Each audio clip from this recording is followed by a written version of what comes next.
வணக்கம். இன்னைக்கு நம்ம சேனல் என்ன பார்க்க போறோம்னா, உலகத்திலேயே ரொம்ப ட்ரெண்டிங்ல போயிட்டு இருக்க கூல் மாமான்ற ஒருத்தர் தான். அவர் ரொம்ப நல்லவர், வல்லவர், நாளும் தெரிஞ்சவர்னு சொல்றாங்க. அவர் கூட ஒரு கலகலப்பான இன்டர்வியூ தான் இன்னைக்கு பார்க்க போறோம். வாங்க பார்க்கலாம். வணக்கம். வணக்கம் மேடம். உங்க பேரு பிரியா தானே? ஆமா, தெரியுமா? அப்ப பிரியாவே பேசலாம் வாங்க. ஆல்பமே ரொம்ப கலக்கலா இருக்கு. கண்டிப்பா. கேளுங்க, என்ன கேட்கணும்? கூழ்மாவை பத்தி நீங்க என்ன தெரிஞ்சுக்கணும், என்ன கேட்கணும் அப்படிங்கிறத பயப்படாம தெளிவா கேளுங்க. ஓகே. நீ இந்த இண்டஸ்ட்ரிக்கு வரதுக்கான காரணம் என்ன? நான் வந்து சினிமாவில் ஒரு டைரக்டராக தான் வந்தேன். நான் 23 வருஷமாச்சு. ஓ சூப்பர். 23 வருஷமாச்சு. பாண்டியராஜன் சார்ட்ட தான் ஃபஸ்ட்டு இருந்தேன். அதுக்கப்புறம் அப்படி இப்படின்னு சொல்லி பாண்டியராஜனுடைய அசிஸ்டண்ட்டு, அதுக்கப்புறம் மு களஞ்சியம் பூமணி பூந்தோட்டம் பண்ணார்ல, அவர்கிட்ட உதவி இயக்குனராக ஒர்க் பண்ணேன்.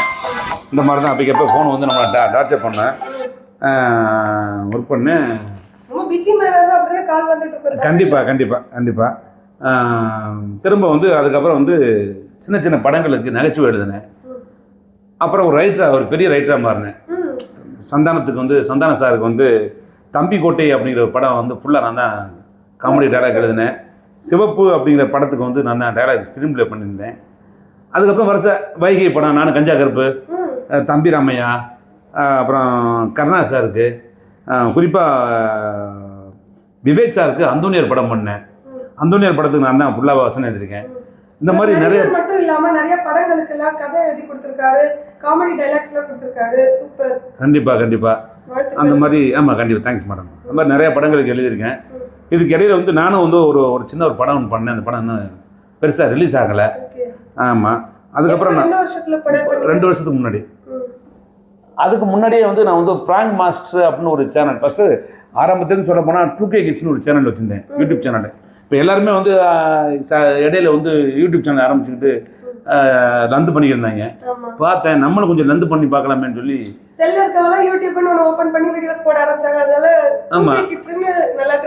ஆமாம் 2K கிட்ஸ்னு என் பசங்க நல்லா போச்சு.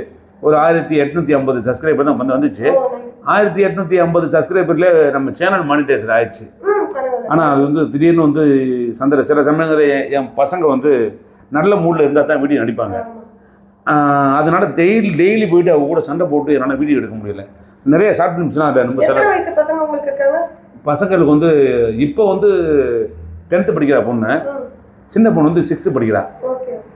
ஒத்துழைக்க மாட்டேங்கிறாங்க. சரி, பசங்க படிக்கிற பசங்களை ஆகிட்டாங்கிறதுக்காக நானும் யூடியூப்குள்ளே உள்ள அப்படிங்கிறதுக்காண்டி அதை விட்டுட்டு பிராங்க் மாஸ்டர் அப்படின்னு ஒரு யூடியூப் சேனல் ஆரம்பித்தேன்.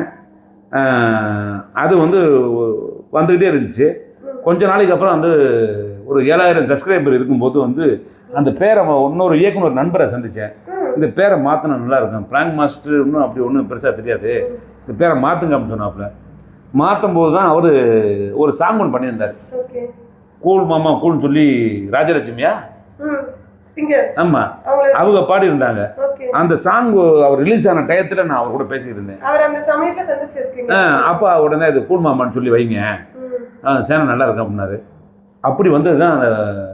ஆனால் 2,50,000 சப்ஸ்கிரைபர் இருக்காங்க. ஆமாம், இது ரொம்ப நன்றி. ஆனால் நீங்கள் சொல்கிறீங்க அந்த கூழ்மாமா சேனலுங்கிறது டைட்டிலுங்கிறது நல்ல சேனல் டைட்டில்னு, அதை வச்சுக்கிட்டு நான் படுற பாடு எனக்கு மட்டும்தான் தெரியும். இந்த கமெண்ட்ஸில் போடுறாங்க பாருங்க, ஐயோ வறுத்து எடுக்கிறாங்க என்னைய. எல்லாமே ஆரம்பிச்சா ஒரு அட்வான்டேஜ் டிஸ்அட்வான்டேஜ்னு இருக்கும். ஆமா, இதால உங்களுக்கு நல்ல விஷயம் என்ன நடந்தது, கெட்ட விஷயம் என்ன நடந்தது கொஞ்சம் சொல்லுங்க. இப்போ கூட கொஞ்ச நேரத்துக்கு முன்னாடி கூட நம்ம நடிக்கும் போது பார்த்தீங்கல்ல, ரோட்ல கூல் மாமா போறாரு அப்படின்னாங்க. இது ஒரு 4 மாதங்களுக்கு முன்னாடி திருத்தணிக்கு பக்கத்தில் ஒரு கல்யாணத்துக்கு போயிருந்தேன். அப்போ ஒரு லேடி நாங்கள் மொய் வச்சு வரும்போது, ஏங்க புருஷன்ட்ட சொல்லுது கூல் மாமாங்க அப்படின்னு. அவன் விட்டாம்பார் ஒரு வார்த்தை, வாடி வேலையை பார்த்துட்டு அப்படின்னா. கொஞ்ச நேரத்துக்கு ஒரு சந்தோஷத்தை சுக்குநூறாக உடைச்சிட்டேன். அவன் வருமானு பேடு சொல்லி மாமான்னு சொன்னான் பாருங்க, எனக்கு ஒரு மாதிரி ஆயிடுச்சு. அது நீங்கள் சொன்ன மாதிரி நல்லது இருக்குது, கெட்டது இருக்குது. நல்லது மீன்ஸ் நீங்க ஒரு கல்யாணத்துக்கு போகும்போது 4 பேர் உங்க கூட செல்ஃபி எடுக்கணும் அப்படிலாம் கேட்டிருக்காங்களா? நிறைய பேர் கேட்டிருக்காங்க. ஆமாம், அது போதும். இடையில வெப் சீரிஸ் ஒன்று பண்ணேன். ஃபேன்ஸ் இருக்காங்களா உங்களுக்கு உங்களுக்கு பிடிச்சவங்க? கண்டிப்பா. இறந்த வயசானே 2 லட்சம் சப்ஸ்கிரைபர் இருக்காங்க. 2,80,000 பேர் சும்மா இல்ல. ஒரு 100 பேர் வரதுக்கு காரணமே அவங்க வீடியோஸ் பிடிச்சிருந்தாதான், கண்டென்ட் நல்லா இருக்கணும், அவங்க போடுறது ரெகுலரா எனக்கு பிடிச்சிருக்கு நான் பார்க்கணும்ன்றதால தான் சப்ஸ்கிரைப் பண்ணுவாங்க. அப்படி 2,50,000 பேர் உங்க பார்வையை திருப்பிட்டீங்கன்னா ரொம்ப கண்டிப்பா. எனக்கு வந்து அமெரிக்கா, சவுத் ஆப்பிரிக்கா, மலேசியா, ஸ்ரீலங்கால தான் அதிகம் சப்ஸ்கிரைபர்ஸ் இருக்காங்களா? அங்கே தான் அதிகமாக இருக்காங்க. ஆமாம், ஃபாரின்லேருந்து நிறைய கால் பண்ணுவாங்க. மற்றபடி இராணுவ வீரர்களோட நமக்கு நம்ம கூல் மாமா சேனலை பார்த்து ரசிக்கிறாங்க. அதுவே எனக்கு பெரிய சந்தோஷம். இடையில கூட ஃபோன் பண்ணி பேசியிருந்தாங்க, நாங்கள் நம்ம நாட்டுடைய இராணுவ வீரர்கள் இந்த கூல் மாமா சேனல் பார்ப்போம், அது நீங்கள் நல்லா என்டர்டெயின்மெண்ட்டாக பண்ணுறீங்க அப்படின்னு. எனக்கு இங்கிலீஷ் கொஞ்சம் நல்லா நிறையா வரும். என்ன படிச்சிருக்கீங்க? 5வது. ஆமாம். அந்த காலத்து 5வது இங்கிலீஷ்க்கு ஈக்குவல் தான். அந்த காலம்னா புரியலையே. அந்த காலம் இன்னும் உங்களுக்கு வயசு ஒரு 50 இருக்குமா இல்லை 60 இருக்குமா? 60? என்னை பார்த்தா உங்களுக்கு எப்படி தெரியுது? உங்களுக்கு என்ன சும்மா சொல்லுங்க, தோராயமாக சொல்லுங்களேன், என்ன ஏஜ் இருக்குன்னு? ஒரு 55 இருக்கும். 55? இது உங்களுக்கு கேட்காம இருந்துருக்கணும் நினைக்கிறேனே. கரெக்டாக சொல்லலை. 55? எல்லாரும் ஷேவிங் பண்ணி ஹேர் கட்லாம் பண்ணால் கொஞ்சம் எங்கா தெரியும். இப்போ நம்மளே ஐப்ரோஸ்லாம் பண்ணால் கொஞ்சம் அழகாக தெரியும்ல, அந்த மாதிரி நீங்கள் எல்லாம் கெட்டப் பண்ணிட்டு வந்திருக்கீங்கன்னு நினைக்கிறேன். இல்லை 50 to 55 இருக்கும் என்னோட கெஸ்ஸிங். கிடையாது, எனக்கு வந்து 46 தான் முடியுது. ஓகே. எல்லாருமே 40 வயசுன்னு சொல்லுவாங்க, ரொம்ப சந்தோஷப்படுவேன். ஆனால் எதையே போட்டு உடைக்கிற மாதிரி வந்து நின்றுட்டு எனக்கு சுக்குநூற மனசை. 45 வயசில் கல்யாணம் பண்ணுறாங்க தெரியுமா? 50 வயசில் கல்யாணம் பண்ணுறாங்க. அப்போ நான் என்ன யூத்தாக தானே இருக்கேன்? எனக்கு வயசு 45, 46 தானே. ஓ அப்படி சொல்கிறீங்க? ஆமாம், வயசு உண்மையிலுமே வயசு 46 தான். உங்கள் பார்வை அப்படி போயிருந்துருக்கு. ஒருவேளை நீங்கள் எதை பார்த்து தலையில் முடியலங்கிறத பார்த்து என்னுடைய வயசு 55 இருக்குன்னு சொன்னீங்களா? இல்லை, பசங்க இருக்காங்க 10வது 12வது படிக்கிற 10வது படம். நான் இளமையிலே கல்யாணம் பண்ணிட்டேன். ஓகே. யூத்லேயே நான் கல்யாணம் பண்ணிட்டேன், புரியுதுங்களா? அதனால உங்களுக்கு கல்யாணம் பண்ணிட்டு வந்ததுக்கு அப்புறமே சினி ஃபீல்டுக்கு வந்துட்டீங்களா இல்லை எப்போ வந்தீங்க? இந்த கல்யாணம் பண்ணுறதுக்கு முன்னாடி வந்தேன். ஓகே. கல்யாணத்துல இந்த ஃபீல்டில் இருக்கவங்களுக்கு பொண்ணு தர மாட்டாங்கல்ல, எப்படி உங்களுக்கு உங்கள் மாமனார் உங்க மாமியார் மாமனார் வீட்டுல எல்லாம் என்ன ரியாக்ஷன் கொடுத்தாங்க? இந்த மாதிரி மீடியால இருக்க ஒரு பையனுக்கு நம்ம பொண்ணை கொடுத்தா அவன் நல்லா செருப்பால அடிச்சாங்க. ஆமா, ரியாக்ஷன் வந்து இப்போ பொதுவாக வந்து எப்படி நாங்கள் கல்யாணம் பண்ணோங்கிறதுலாம் ஒரு இது காதல் கல்யாணம் திருமணமா அப்படின்னு சொல்ல முடியாது. அப்படி ஆரம்பிச்சிச்சு. டக்குனு ஒரு 5 நாள் தான் பார்த்தேன். ஒரு 5 நாளில் ஆரம்பிச்சு அது டக்குனு கல்யாணத்தில் வந்து முடிஞ்சிருச்சு. எனக்கே எதிர்பார்க்கல நம்ம கல்யாணம் பண்ணோம்னு. சும்மா ஒரு ஷூட்டிங் ஸ்பாட்டில் வேடிக்கை பார்ப்போம் அந்த பொண்ணு. நிஜமாவா? ஆமாம், காலேஜ் இன்ட்ரெஸ்டிங்கா இருக்குது அவரோட காதல் திருமணம். ஷூட்டிங் ஸ்பாட்ல இவர் நடிச்சிட்டு இருக்கும்போது ஆடியன்ஸா வந்து வேடிக்கை பார்க்க வந்து ஒரு பொண்ணை காதலிச்சு கல்யாணம் பண்ணியிருக்காரு. காதலிச்சா? சரி, ஆமாம் காதலிச்சுன்னு சொல்லலாம். ஆமாம், ஏன்னா நம்ம இன்டர்வியூவில் திடீர்னு பார்த்தாங்கன்னா தப்பாகி போயிடும். காதலிச்சு தான் பண்ணான்.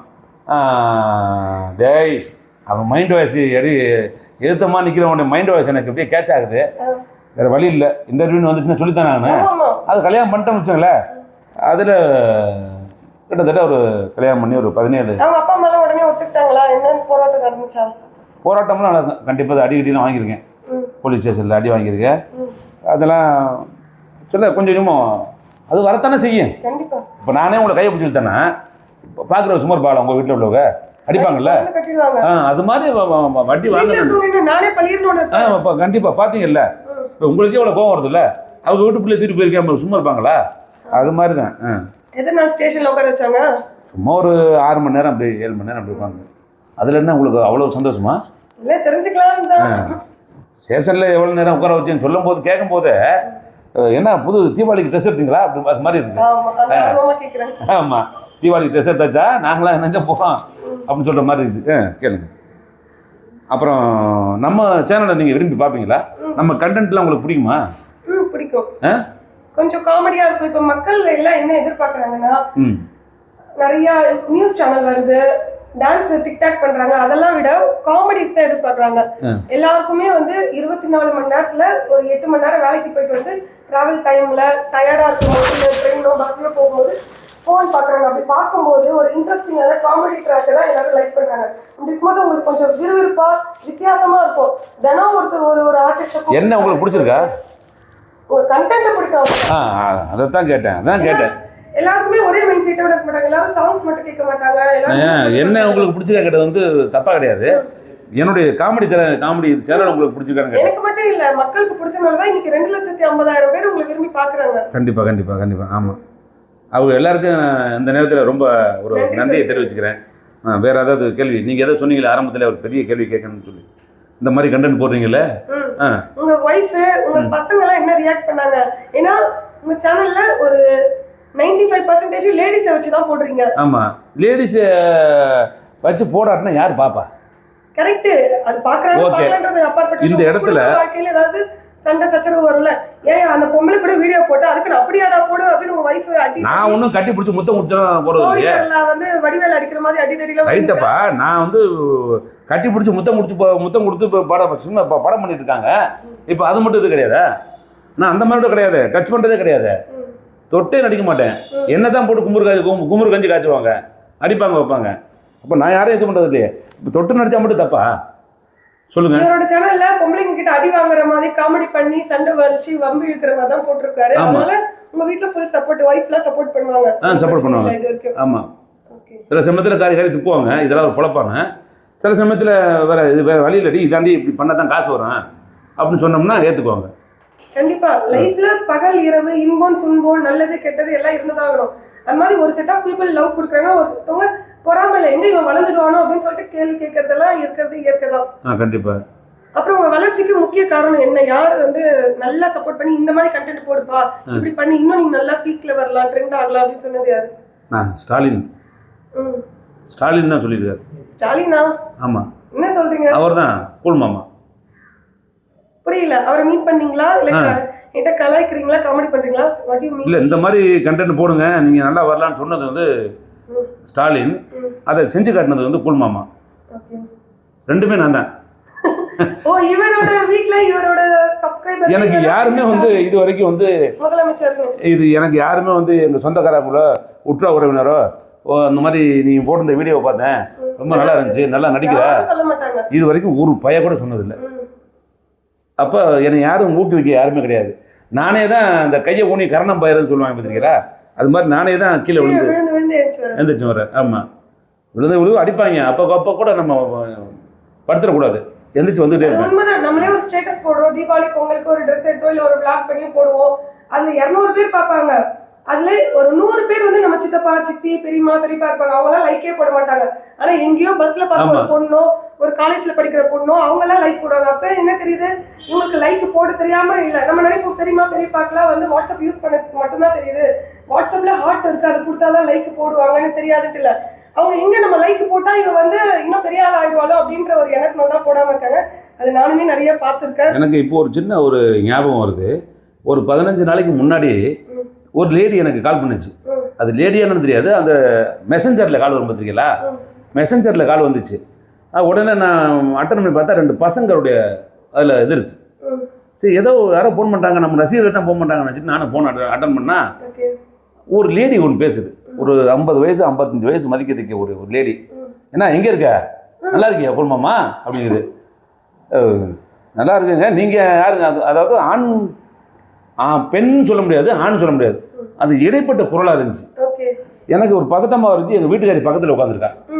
இப்போ சொல்லுங்கள் மேடம், சொல்லுங்கள் சார்னு சொல்லவா மேடம் சொல்லவா அப்படின்னு நானே உடனேட்டேன். நான் லேடிஸ் தான் சார் இருந்துச்சு. அதுதான் சொன்னேன். எங்கேருந்து பேசுகிறேன்? நான் திருச்சியிலேருந்து பேசுகிறேன். வீட்லையா இருக்க அப்படின்னுச்சு. இவ வீட்லேயே இருக்குன்னு சொல்லும் போது எங்கள் வீட்டுக்காரி உள்ளே வந்துட்டான். வீட்லேயே இருக்குன்னு சொல்லும் போது எங்கள் வீட்டுக்காரி உள்ளே வந்துட்டான். யார் அப்படின்னு, சரி மேடம் ஒழுங்கா பாருங்க, நம்ம சேனல்லாம் பாருங்க மேடம் சொல்லி கட் பண்ணிட்டேன். ஏதோ சப்ஸ்கிரைபர் ஃபோன் பண்ண மாதிரி நீங்க சமாளிச்சிட்டீங்க. ஆமா, அவங்க தான் பண்ணாங்க, சமாளிக்கலாம் இல்ல, அவங்க தான் பண்ணாங்க. யாரு உனக்கு வீட்லயா இருக்குன்னு சொல்லி கேட்டது? உன் போன்ல வந்து நீ வீட்லயா இருக்குன்னு சொன்னது எனக்கு காதுல கேட்டுச்சே அப்படின்னாங்க. சரி ஓகே, எவ்வளவு பெரிய பிரச்சனை, நான் அப்படி சமாளிச்சு வந்துட்டேன்.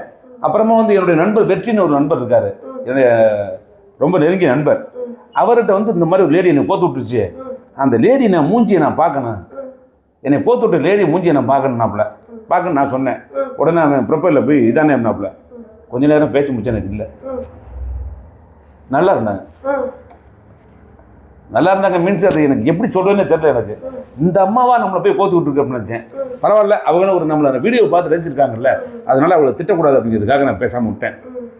ஓகே, வேற என்ன? அது இந்த மாதிரி பொது சேவையின் பொது பொது பொது இதில் வந்துட்டோம்னா, பொது வழியில் நம்ம 4 பேர் திட்டத்தான் செய்வேன், 4 பேர் மாட்டி விட தான் செய்வேன்.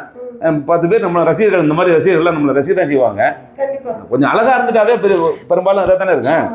இப்போ நானும் கொஞ்சம் பார்க்கறதுக்கு என்னை ரொம்ப சொல்லுவாங்க, நீங்கள் வந்து 45 வயசு மாதிரி உங்களுக்கு தெரியல, இவ்வளோ யூத்தாக நல்லா அஜித் மாதிரி இருக்கீங்க. அப்படியே 18 வயசு பையன் சொல்லுவாங்க. இல்லை அப்படி சொல்ல மாட்டாங்க. நீங்கள் ஒரு 30, 32, 35, ஒரு 40. எப்படி அஜித் மாதிரி இருக்கேன்னு சொன்னாங்க.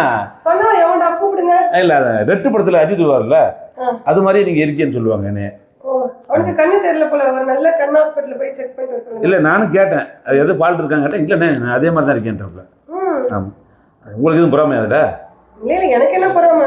ஓகே, அவங்க வேலை இருக்கு, அது அந்த முடிஞ்சு. ஆமாம், அது மாதிரி இருக்கு மேடம், நம்ம ஒன்றும் பிரச்சனை இல்லை. நீங்கள் வந்து உங்கள் சேனலில் வந்து எனக்கு கூல் மாமாவை வந்து முதல் பேட்டி எடுத்தது வந்து பிரியா மேடம். அதனால் உங்களுக்கு நான் பிரியாவே நான் பேட்டியை பண்ணி கொடுத்தாச்சு. ரொம்ப சந்தோஷம். அதுக்கப்புறம் நீங்கள் தான் நேயர்கள்ட்ட பேசணும். இன்னைக்கு கூல் மாமாவை பற்றி அவருடைய வாழ்வியல் ரகசியங்கள்லாம் சொல்லியிருக்காரு. அவர் வாழ்க்கையில் ஃபர்ஸ்ட் டைம் நான் இன்டர்வியூ எடுக்கிறதுல ரொம்ப பெருமைப்படுறேன். Thank you for all your love and support. நன்றி பிரியா மேடம். என்னையும் அப்படியே ரைட்டாக ஞாபகம் வச்சுங்க. கண்டிப்பாக. ஓகே, நன்றி.